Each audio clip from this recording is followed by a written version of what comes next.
네, 안녕하세요. 스윙투자입니다. 제가 그동안 공부 때문에 영상을 올리지 못했는데 유튜브에서 6개월 동안 보통 올리지 못하면 이런 영상을 다시 올리고 재인증을 받아야 하기 때문에 그 시간 안에 한번 오랜만에 이렇게 영상을 찍게 되었습니다. 이 영상에서는 좀 테마주나 최근에 핫한 내용들 그리고 시간이 좀 된다면 최근에 금리 인상으로 인한 기술주의 박살 과정을 한번 살펴보도록 하겠습니다. 일단은 현재는 미국장이 어제 좀 폭락을 했고 그렇기 때문에 미국장을 폭락했던 이유를 찾아보면 이렇게 개인 소비 지출 가격 지수가 상승을 했고 이게 40년 만에 최대폭을 상승을 했다는 기사가 나왔습니다. 그래서 당장 다음 주 화요일 날하고 수요일 날 5월 2일하고 3일 날 FOMC가 예정이 돼 있는데 5월 2, 3일 날 있는 이 FOMC에서 금리를 0.5포인트 올릴 가능성이 현재 높은 상황입니다.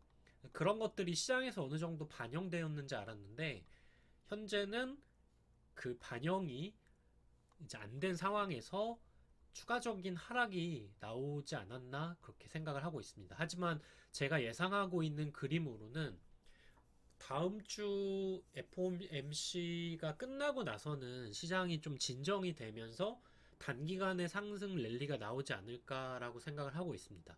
현재 큰 틀은 이렇게 잡고 있고, 그 다음에 당장 월요일 날 이제 확인을 하자면 가장 지금 핫한 게 인플레이션 관련주고, 이 관련주에서는 식료품, 농업, 사료, 비료 등이 순환매를 거치고 있는데, 가장 최근에 핫했던 종목을 예를 들자면 뭐 현대사료나 한일사료 같은 종목이 있고 그 외에도 팜스토리, 한탑 이렇게 농업 쪽에서 뭐 곡물, 비료, 사료, 팜유, 뭐 수산, 음식료에서 닭 그리고 뭐 여러 가지 샘표나 이런 종목들이 많이 올랐습니다. 근데 현재 제가 월요일 날 딱 봤을 때는 이 종목 중에서 몇 가지 종목들을 좀 추렸는데 일단은 인플레이션 관련주들이 이렇게 단기간에 많이 오르면서 이렇게 장대 음봉이 거래량에 실리면서 나왔기 때문에 현재 자리에서는 단기 낙주로 1차적인 낙주를 한번 할 자리지 여기서 이 예전 고점을 돌파할 가능성이 좀 매우 낮다고 보고 있습니다. 그래서 현재 자리에서는 월요일날 정도만 단기 관심을 보고 그 월요일이 지나고 나서는 시장이 만약에 더 폭락을 한다면 이런 인플레이션 관련주로 돈이 더 많이 들어갈 테고 시장이 진정이 된다면 이런 인플레이션 관련주는 죽으면서 이제 기술주라든지 민감주로 돈이 들어갈 가능성을 생각을 하고 계셔야 됩니다. 그래서 그 정도로 일단은 잡고 그 다음에 이 안에서 제가 추린 종목들은 이 가장 최근에 핫하고 낙주가 나오지 않은 종목들을 좀 골랐습니다. 뭐 예를 들자면 이렇게 서울식품 이런 종목들은 단기간에 상승하고 나서 위에서 보시면 계속해서 이렇게 거래량이 좀 나왔던 모습들을 보일 수가 있기 때문에 이런 종목들 같은 경우는 오르더라도 이 매물들이 좀 많아서 오르기가 좀 힘든 상황이라고 생각하시면 됩니다. 한국 맥널티 같은 종목도 이렇게 꼬리 같은 거 계속해서 이렇게 달고 빠졌기 때문에 이런 자리들에서 거래량이 터졌고 이런 데서 물린 사람들이 있기 때문에 만약에 세력이 이 종목을 더 올리려면 이 개인들의 물량을 받아서 올려야 되는데 그러기에는 현재 인플레이션 이슈가 어느 정도 마무리가 되고 있는 상황이기 때문에 제 생각에는 이런 종목보다는 낙주가 안 나온 종목을 위주로 제가 선정을 했습니다. 대표적인 게 한탑이나 팜스토리 그리고 밑에 있는 대주산업 대한지당인데 일단 한탑을 먼저 보자면 1차적으로 이때 한번 낙주가 나왔었습니다. 이 낙주가 나온 가격대를 보면은 예전에 있었던 이 상한가를 시작한 이 시가 자리 부근에서 얼추 낙주가 나왔다고 보시면 됩니다.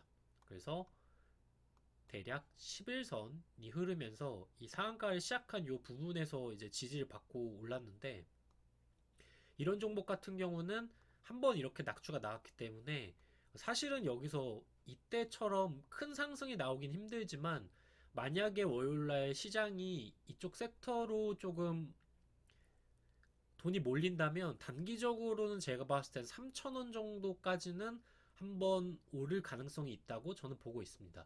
이게 시간에서도 좀 상승을 했기 때문에 만약에 월요일날 들어가더라도 단기적으로 먹을 수 있는 자리가 한 200원 정도밖에 안 나올 것 같고 200원이면 한 7%, 8% 정도? 그 정도에서 수익을 챙기는 게 전 낫다고 보고 있습니다. 그리고 팜스토리 같은 경우도 한탑이랑 비슷하게 이렇게 낙주가 한번 크게 나왔는데 이 낙주가 나왔던 가격대를 보시면 예전에 상한가를 이제 갔던 자리 그래서 이렇게 상한가를 갔던 요 갭을 시작한 시가와 그리고 상한가를 갔던 요 자리 요런 자리들이 지지가 될 수가 있습니다. 그래서 이런 자리에서 반등이 나왔고 마찬가지로 시장에서 가장 핫했던 종목이기 때문에 단기간에 6,000원에서 4,000원까지 한 40%, 50% 정도가 빠지면서 그 자리에서 이렇게 한번 낙조가 나온 겁니다. 근데 얘도 마찬가지로 이렇게 매물이 좀 많기 때문에 만약에 크게 가려면 월요일날 갭이 이런 매물대를 돌파하는 자리인 대략 4,600원 위에서 시작해야 됩니다. 시간에서 마찬가지로 이 종목도 시간에서 4,600원에서 끝났기 때문에 요 정도 자리를 시작해서 한 5,000원 정도까지는 한번 시도를 해볼 수가 있다. 근데 5,000원 이상으로 가기에는 이 매물이 많기 때문에 이 세력이 어떻게 할지는 그날 돈이 어떻게 몰리느냐에 따라 다를 것 같습니다. 저 같은 경우도 5,000원 정도를 보수적으로 잡고 있고 만약 더 간다면 5,500원 이렇게도 갈 수 있는데 그때는 상황에 따라서 봐야 된다. 그래서 어떤 비슷한 차트들을 좀 보자면 예전에 농업 쪽에서 한성 동원수산 이런 종목들이 대표적인데 이렇게 장대 음봉이 나왔어도 한 번 더 요 부근인 쌍봉을 한 번 더 찍으러 간 모습을 볼 수가 있고 그 외에도 다시 또 한 번 더 이렇게 시세를 주면서 어느 정도 세력들이 이런 식으로 한 번에 죽이는 게 아니라 물량을 여러 가지 조금씩 조금씩 나눠서 팔아야 되기 때문에 이렇게 많은 기회를 주고 있습니다. 그래서 마찬가지로 한탑이나 팜스토리 같은 경우도 한 번에 죽는 게 아니라 여기서 5,000원 위로 한 번 더 올려주면서 계속해서 물량을 정리하는 과정이 필요하다. 그렇게 접근을 하시면 될 것 같습니다. 그리고 현재 제가 봤을 때는 이 두 가지보다는 대주산업이나 대한제당이 좀 더 유리하다고 보는데 그 이유는 일단 대주산업을 보시면 최근에 이렇게 오를 때는 거래량이 좀 터졌는데 여기서 빠졌을 때 거래량이 거의 없다시피 합니다. 이거는 이제 세력들이 물량을 아예 정리를 안 했다고 저는 판단을 하고 있고 근데 그 이유를 보자면 지금 이 종목이 단일가가 계속 나타났습니다. 그러니까 그 단일가라는 걸 간단하게 지금 말씀을 드리자면 뉴스에서 이제 공시 같은데 좀 나오는데 자, 이렇게 단일가를 찾아보면은 20일 날 처음 단일가가 지정이 됐고 종료일이 25일이었는데 25일 날 또 단일가가 걸렸습니다. 그래서 종료일이 28일 그래서 딱 29일 금요일만 거래가 이루어졌는데 그렇다면 여기서 들어간 물량을 이 단일가 때 거래량이 없기 때문에 정리를 할 수가 없었을 겁니다. 그래서 29일 날 올려줬었어야 되는데 29일 날은 장이 너무 좋았기 때문에 인플레이션 관련주로 돈이 들어가지 않았고 반대로 어제 미국 장이 폭락했기 때문에 월요일 날은 인플레이션 관련주로 돈이 들어갈 가능성이 매우 높고 그렇기 때문에 세력들이 아 그러면 월요일 날 이 종목을 털어야 되겠다 그렇게 생각을 하는 겁니다. 시간에서도 이 종목 같은 경우는 이렇게 시간에서 상한가를 갔습니다. 근데 이렇게 차근차근히 거래량이 실리면서 갔기 때문에 이 종목은 상당히 좋은 종목이라고 볼 수 있고 제가 생각했을 때는 아침부터 한 15% 이상 떠서 장중에 좀 잡기 힘들 수 있지 않을까. 그래서 나중에는 설마 한 5,000원 정도 가는 게 아닌가 싶기도 한데 현재로서는 보수적으로 한 4,000원에서 5,000원 사이를 가지 않을까 하는 게 제 생각입니다. 그래서 저 같은 경우는 대주산업을 잡기는 저도 조금 힘들고 저는 2차적으로 대한제당을 보고 있는데, 대한제당 같은 경우는 비슷한 이 자원 쪽에서 설탕 쪽이라고 생각하시면 됩니다. 근데 얘도 마찬가지로 보시면 4월 26일 날 이제 단일가가 지정이 됐고, 딱 29일 날 단일가가 끝나서 월요일 날 단일가가 풀립니다. 그래서 세력들이 이때 이제 거래량 들어왔는데, 요때 조금 팔아먹은 것 같고, 아직은 이 물량들을 정리를 할 수 있는 시간이 많지 않았습니다. 그래서 이렇게 3일 단위가가 끝나는 경우에 여기서 한번 거래량을 터트리는 시간이 필요합니다.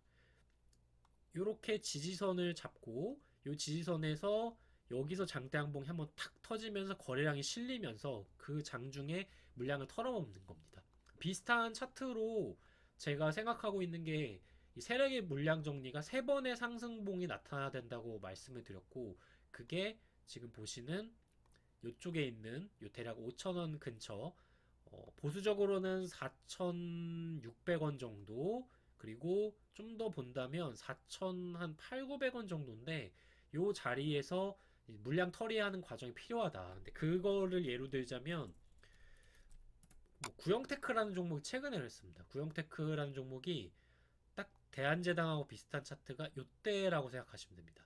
요때 세력들이 제법 물량을 좀 털었지만, 그 이후에 이전에 있었던 요 자리를 지지선으로 보면서 요 지지선 자리에서 살짝 11선을 깼다가 아침에 요날 이제 자동차주들이 같이 오르던 장세였는데, 그 자동차주들이 같이 오르니까 이런 식으로 거래량을 터트리면서 한 번 더 물량을 정리하는 과정을 거친 겁니다. 그래서 이렇게 옆으로 보시면은 아침에 이 종목은 대한제당이랑 다르게 갭을 띄우지 않고 장중에 이런 식으로 올립니다. 그래서 9시 반 정도나 10시 사이에 물량을 딱 정리하는 이런 과정을 거쳤다. 그래서 대한제당 같은 경우는 시간에서 조금 올랐는데, 시간에서 3.5% 정도 올랐습니다. 그래서 3.5%가 오른 가격인 대략 4,300원 정도에 아마 시작할 것 같고, 4,300원 정도에 시작하면서 여기서 아침에 30분이나 1시간 정도 안에 한 4,600원, 700원 정도 요 라인을 한번 가지 않을까. 그래서 구형테크와 같은 흐름이 나타나지 않을까라고 저는 생각하고 있습니다. 그래서 약간 갭이 뜨고 나서 흐름을 좀 잘 봐야 된다. 그렇게 생각을 하셔야 되고, 이 종목이 약간 끼가 있는 게 항상 오를 때 보면은 20%씩은 항상 시세를 줍니다. 그래서 이때 보시면 이제 30%, 그리고 이때도 장중에 한 11%, 그리고 10%, 20%, 17%, 그리고 이런 식으로 시세를 줬습니다. 그래서 이렇게 대한제당, 그리고 나서 저는 화요일까지 보고 있는데, 화요일 날 같은 경우는 이제 닭 관련주들을 좀 보고 있습니다. 이 닭 관련주들이 최근에 한번 크게 오른 적이 있었는데, 언제 올랐었냐면 대략 이틀 전에, 요때 한번 하림 쪽에서 이런 식으로 큰 상승이 나왔습니다. 얘도 마찬가지로 1차 낙주가 한번 나왔는데, 1차 낙주가 나온 가격이 이전에 있었던 요 지지선을 통해서 요때 이제 1차 낙주가 나왔고, 그 다음에 현재 한 번 더 제 생각에는 팔아먹는 과정이 필요하다고 봅니다. 근데 이 닭관련주들은 시간에서 뜨지 않았습니다. 그래서 현재는 준비가 안 된 상황이 아닐까라고 생각하고 있습니다. 근데 이 종목들을 중에서 마니커라는 종목이 지금 단일가에 들어가 있는 상황입니다. 마찬가지로 28일 날 들어갔고 5월 1일, 2일 날 끝나기 때문에 날짜상으로는 5월 3일 날 요때 이제 풀리는데, 그렇다면 5월 2일 날 이런 자원 관련주들이 한번 시세를 주고 5월 2일 날 종가 무렵부터 이런 마니커라는 종목들 잘 보셔야 됩니다. 그래서 화요일 날 이 종목들이 수단매가 나오면서 얘 같은 경우가 제 생각에는 대략 2,200원 이상으로 한번 시세를 주지 않을까 생각하고 있습니다. 이렇게 단일가가 되는 종목들은 특히 잘 보셔야 되고, 이 단일가가 됐을 때 물량을 세력들이 팔아먹지 못하기 때문에 이 관련된 섹터들의 흐름이 어떻게 되고 있는지, 마니커 FNG도 좀 제법 빠졌기 때문에 한 단기적인 반등이 살짝 나올 수 있는 가격대고, 마찬가지로 뭐 윙이푸드 이런 종목들도 이런 자리에서 한번 이렇게 반등, 하림 같은 경우도 한 번 더 빠지면서 대략 3,700원 요 라인에서 한번 반등이 나올 수가 있기 때문에 이런 종목들이 화요일 날, 그러니까 정확히 말하자면 월요일 2시 반 이후부터 한번 살펴보셔야 된다고 저는 보고 있습니다. 그래서 이렇게 기본적으로 인플레이션 관련주들을 한번 말씀을 드렸고, 그 다음에 내가 조금 장기적인 관목에서 장기적인 관점에서 한번 보고 싶다, 그런 거는 제가 다음 영상에서 말씀드리도록 하겠습니다.